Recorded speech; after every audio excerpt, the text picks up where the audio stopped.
Merci beaucoup.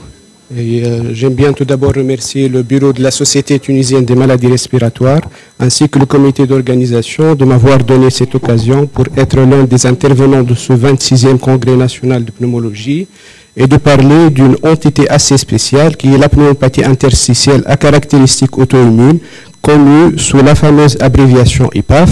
Et pour être conforme à ce qui m'a été demandé, je vais m'intéresser uniquement au diagnostic et au traitement.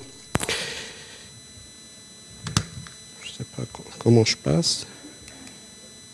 Donc, pour introduire, je rappelle que le mot PID, il fait référence à un groupe hétérogène d'étiologie qui sont responsables d'un certain degré d'inflammation et ou de fibrose, principalement au niveau de l'interstitium pulmonaire. Et étant donné cette hétérogénéité, il a été nécessaire de classer ces étiologies en se basant sur des caractéristiques cliniques, radiologiques et ou histopathologiques, ce qui a permis finalement de donner des groupes homogènes qui répondent au même schéma thérapeutique et surtout qui ont le même pronostic. Et c'est dans ce cadre-là qu'on a eu droit au cours des 20 dernières années à une quinzaine entre classifications et des mises à jour de ces classifications, dont la plus ancienne et la plus importante, je pense, que celle de l'ATS-ERS 2002, qui a été mise à jour en 2013 par la suite, et qui a un peu éclairci les choses en classant les différentes PID en 4 grands groupes. Le groupe des PID de cause connue, les pneumopathies interstitielles idiopathiques, le groupe des granulomateuses et le groupe des PID particulières. Et dans chaque groupe, il y avait des étiologies avec une fréquence qui est variable. Et à cette époque, donc, tout le monde était content parce qu'on commence à comprendre mieux ces étiologies de PID et à mieux les organiser. Et on pensait à l'époque que la meilleure façon de classer ces PID donc, était avec ce schéma qui est assez simple, un grand groupe de PID au centre avec des sous-groupes, et dans chaque sous-groupe, il y avait des étiologies qui étaient totalement différentes et distinctes l'une de l'autre. Mais sur le plan pratique, on a remarqué que les choses étaient beaucoup plus compliquées et que la meilleure façon pour schématiser ces différentes PID donc, était ce schéma-là. Pourquoi? Parce qu'il y avait plusieurs zones de chevauchement entre les groupes, entre les sous-groupes, voire même entre deux étiologies et deux entités supposées comme distinctes. Ceci était valable pour les deux grands groupes de PID liés aux connectivites et de PID idiopathiques, qu'on pensait qu'ils sont totalement séparés, mais la réalité donc, a fait qu'il y a une zone de chevauchement entre ces deux, et dans cette zone-là, on peut placer des patients qui ont des critères, les font sortir du groupe de PID idiopathiques, sans pour autant avoir assez d'arguments pour pouvoir les inclure dans le groupe des PID liés aux connectivites. Et avec ces constatations, donc, les différents chercheurs se sont précipités à revoir leur cohorte sur les PID pour placer quelques patients dans cette zone-là. Donc, ce sont des patients, l'exemple type qu'on rencontre dans notre pratique quotidienne. Donc, si on a un patient qui a une PID, on a un taux d'auto-anticorps qui est élevé, mais on n'a pas assez d'arguments pour pouvoir le classer comme étant une maladie systémique ou une connectivite. Plusieurs appellations ont été portées à cette zone de chevauchement. Donc, on parlait de connectivite précoce, de connectivite avec une forme pulmonaire, connectivite fruste, à chevauchement, voire même de PID auto-immune, voire une PID indifférenciée. Et cette hétérogénéité d'appellation donc, traduisait une hétérogénéité dans les critères qui ont été fixés pour placer les patients dans cette zone-là, et traduit également qu'il y avait un groupe qui n'est pas, donc que ce groupe-là n'était pas tellement homogène, et c'est en 2015 que l'ATS-ERS ont soutenu un groupe de travail s'intéressant aux patients placés dans cette zone de chevauchement, donc celle-là, et qui avait pour mission d'uniformiser les appellations et les critères diagnostiques pour pouvoir placer un patient dans cette zone-là. Donc c'était un groupe hétérogène formé par des pneumologues, des rhumatologues, des radiologues et des pathologistes. Et l'objectif était de faciliter la méthodologie des études cliniques, c'est-à-dire avoir un groupe assez homogène sur lequel on peut travailler. Et c'est à partir de cette date-là qu'on a éliminé toutes les anciennes appellations et qu'on commence à parler d'une seule entité qui qui est la pneumopathie interstitielle à caractéristiques auto-immunes, ou bien l'IPAF, qui est en fait définie comme une entité de chevauchement entre deux groupes d'affections qui est bien connue. Et on comprend très bien que l'IPAF n'est pas donc un diagnostic, mais c'est plutôt une entité de recherche qui a été créée pour faciliter la recherche auprès d'un groupe de patients.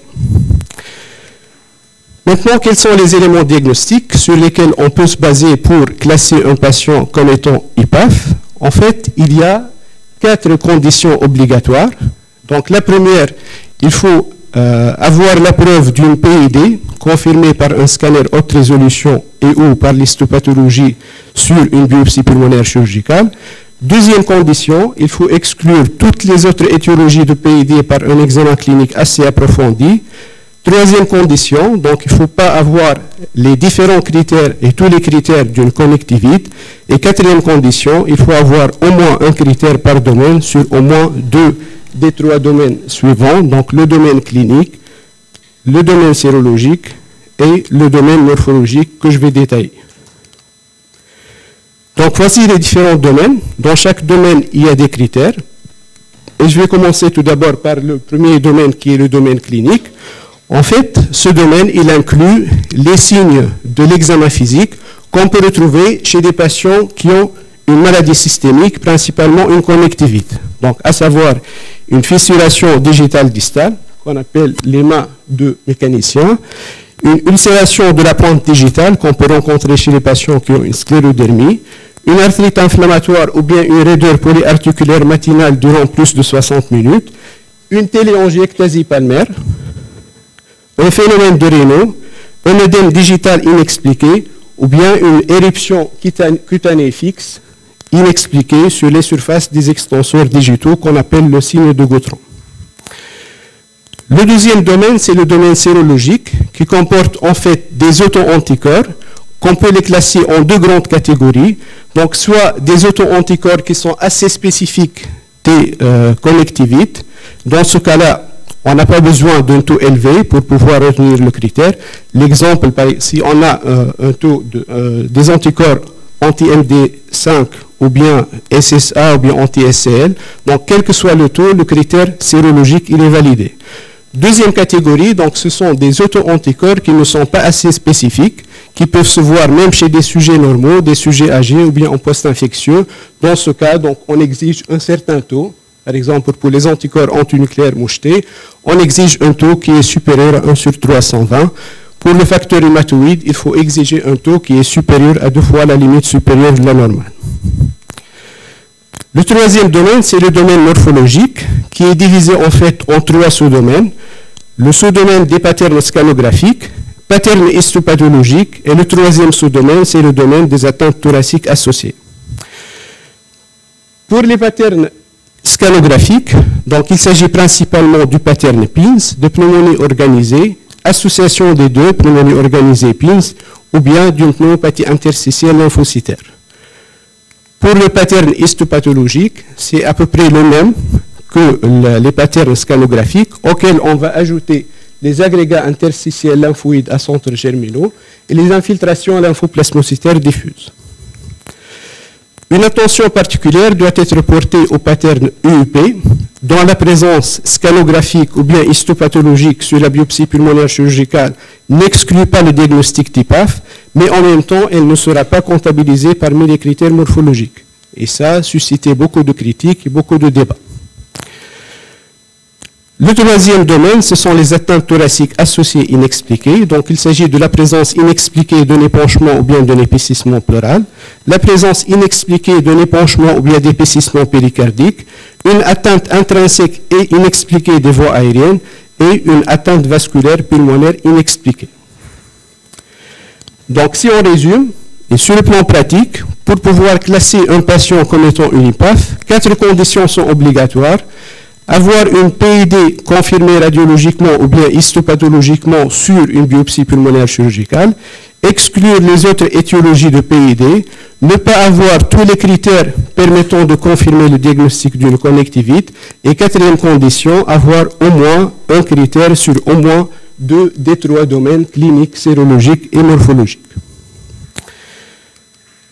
Pour le traitement de cette entité, en fait, je vous annonce dès le début que même après la dernière mise à jour sur les IPAF, qui est parue en juin 2022, il y a encore très peu de choses qu'on connaît sur le protocole optimal pour le traitement de cette entité. Et on se demande, même jusqu'à l'heure actuelle, est-ce qu'il est encore pertinent d'avoir une prise en charge spécifique de cette entité, autre que la prise en charge des PID liés aux connectivités. Et tout ce qu'on a jusqu'à nos jours, ce sont des résultats de séries de cas de faibles échantillons qui sont extraites à partir des cohortes de PID. Donc, d'où la nécessité de recherches supplémentaires afin d'avoir une approche optimale du traitement des IPAF. Quels sont les moyens qui sont à notre disposition? En fait, il y a deux types, soit les moyens pharmacologiques, ou bien les mesures associées, à savoir la supplémentation en oxygène au long cours en cas de besoin, la gestion des comorbidités, principalement les plus fréquentes associées aux IPAF étant l'HTA, le diabète et le reflux gastro-œsophagien, la vaccination antigrippale antipneumococcique pour la prévention du risque infectieux, la réadaptation respiratoire chez les patients déconditionnés ou bien qui sont dyspnéiques au moindre effort, et la transplantation pulmonaire qui répond en fait aux mêmes indications et aux mêmes exigences de la transplantation pulmonaire chez les patients ayant une PID liée aux connectivites. Et dans ce cadre-là, donc, il y a un nouveau consensus donc, qui est paru il y a une année sur la transplantation pulmonaire chez les patients ayant des PID qui sont liés aux connectivites. Pour le traitement pharmacologique, quelles sont les molécules? En fait, la situation elle est un peu simple, puisqu'on est une entité borderline entre tout ce qui est PID lié aux connectivités et tout ce qui est PID idiopathique, et puisqu'on est borderline entre tout ce qui est inflammation et tout ce qui est fibrose, donc le traitement va se baser sur des immunosuppresseurs avec différentes molécules et aussi sur des antifibrosants avec les deux molécules, la pirfenidone et le nintedanib. Là, je vais rapporter les résultats de quelques séries qui ont été publiées sur le traitement des IPAF. Et je commence par le rôle des corticoïdes. Il a été testé dans une étude à faible échantillon, donc 13 patients ont subi une corticothérapie à la dose de 0,5 mg/kg avec une dégression progressive sur une durée de 6 mois. Et on voit le résultat donc, sur cette courbe rouge qui traduit en fait l'évolution de la fonction respiratoire avec la chute de la CVF sur cette période de 6 mois. Donc, on a perdu à peu près moins de 12% de la fonction respiratoire. La conclusion, c'est que les corticoïdes utilisés seuls donc, ne présentent pas une bonne alternative pour le traitement de ces IPAF. Deuxième étude, en fait, c'est la même étude, sur le même groupe de patients. Et après un premier échec de la corticothérapie, donc on a introduit le cyclophosphamide avec 6 cycles. Chaque cycle est séparé 2 mois d'intervalle, donc sur une durée de 6 mois. Et on note donc l'évolution de la fonction respiratoire.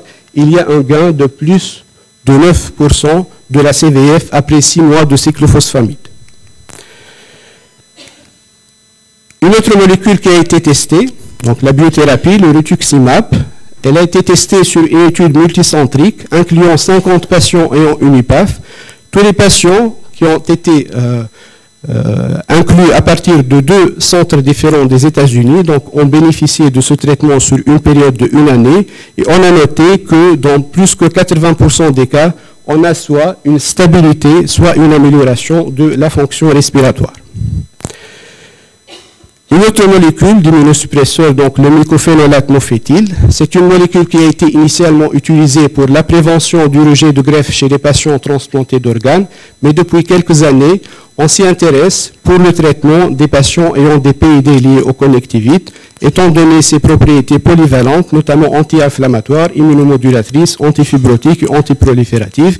Donc 52 patients ont été inclus, 28 ont reçu un traitement par cette molécule, et le résultat donc, était une légère amélioration de la fonction respiratoire sans différence significative avant et après le traitement. Donc, d'où la nécessité d'autres études avec un échantillon plus important pour pouvoir tirer des conclusions.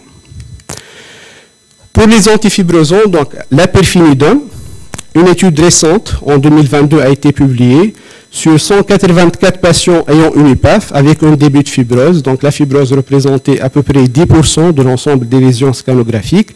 2 groupes ont été formés, un groupe perfenidone avec prednisone, un groupe prednisone seul, et les patients ont reçu initialement 600 mg de perfenidone avec une augmentation progressive des doses pour atteindre 1800, et on a remarqué donc qu'il y a une amélioration initiale avec une stabilité de la fonction respiratoire chez ces patients. Pour le nintedanib, donc le deuxième antifibrosant, en fait, il n'y a pas d'étude spécifique, mais ce qu'on a, ce sont les résultats tirés de l'étude Unbuild, qui a évalué l'effet du nintedanib sur l'évolution de la fonction respiratoire chez les patients ayant une PID progressive fibrosante.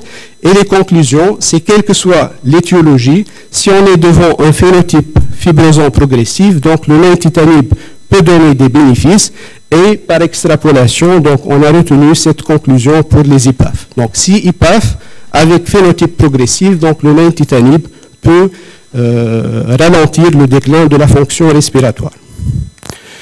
Maintenant, comment on traite, qui est qu'on-traité? Donc ça reste toujours un sujet de controverse. Donc les avis sont divergents. Il y a des études qui sont pour ne pas démarrer un traitement précocement puisque les patients vont avoir une stabilité de leur fonction respiratoire. D'autres études sont plutôt en faveur d'un traitement précoce, surtout chez les patients ayant un phénotype progressif, s'il y a des symptômes importants, une altération de la fonction respiratoire initiale ou bien des manifestations extra-pulmonaires. Avant de terminer, donc, il y a 3 plaques que je vais mettre, qui sont à propos des critiques. Donc cette entité a suscité beaucoup de critiques, beaucoup de débats, surtout en termes des critères diagnostiques. Donc les premières critiques ont intéressé le domaine clinique, ceci dans le sens d'ajouter certains critères qui sont fréquemment observés mais qui ne figurent pas parmi les critères diagnostiques, à savoir la fièvre, les éruptions cutanées, la sécheresse buccale et le reflux gastro-œsophagien. Également des critiques dans le sens d'une suppression d'autres critères qui existent dans les critères diagnostiques, mais qui sont rarement observés, tels que le signe de Gottron, qui se voit uniquement chez 5% des patients ayant une IPAF, ou bien des ulcérations de la pointe digitale. Des critiques également pour le domaine sérologique, toujours pour ajouter d'autres anticorps, notamment les ANCA, puisqu'on peut se retrouver devant un patient qui a une PID avec un tableau évocateur de vascularite, sans pour autant avoir tous les critères pour retenir le diagnostic. Aussi, donc, des critiques dans le sens d'une suppression de certains anticorps, et ça a été bien présenté par Dr Benhassine, donc surtout les anticorps sont spécifiques des myosites, et je pense, donc, si on a des anticorps de myosites, il faut pousser au maximum les explorations vers une IRM musculaire, voire même une biopsie musculaire si on peut la faire, donc pour pouvoir confirmer le diagnostic de myosite. Les troisième critiques, ça concerne le domaine morphologique et surtout à propos de ce pattern UUP. Donc la majorité des avis sont pour soit inclure le critère pattern UUP comme étant un critère diagnostique, soit éliminer une IPAF en cas d'UUP. La deuxième critique dans ce domaine, donc ça concerne l'IPAF chez les fumeurs, puisqu'il y a un critère donc à ce niveau-là, c'est l'atteinte inexpliquée des voies aériennes. Or, on sait très bien que chez des patients fumeurs, l'atteinte des voies aériennes est rarement inexpliquée chez ces patients-là. Et pour finir, donc, ce qui manque dans ma présentation, c'est une plaque sur le Covid qui arrive déjà pour dire que comprendre l'IPAF dans le contexte d'une infection antérieure au Covid représente actuellement un défi, puisque l'infection Covid elle seule peut donner aussi bien une PID que des auto-anticorps. Et la question qu'on se pose actuellement, est-ce qu'il faut considérer le Covid comme étant un sous-groupe d'IPAF? Et je vous remercie.